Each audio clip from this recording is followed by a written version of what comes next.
Angon. Ang bilordod pa? Ah, bilordod kordar ya no. Lano pimpa ngan ying ha chan jong pi ngan ying ha chan jong pi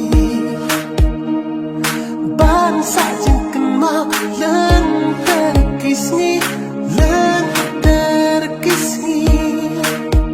Pick me lentiaga jinya jonga pi apa porkan lompura kum sentiu ha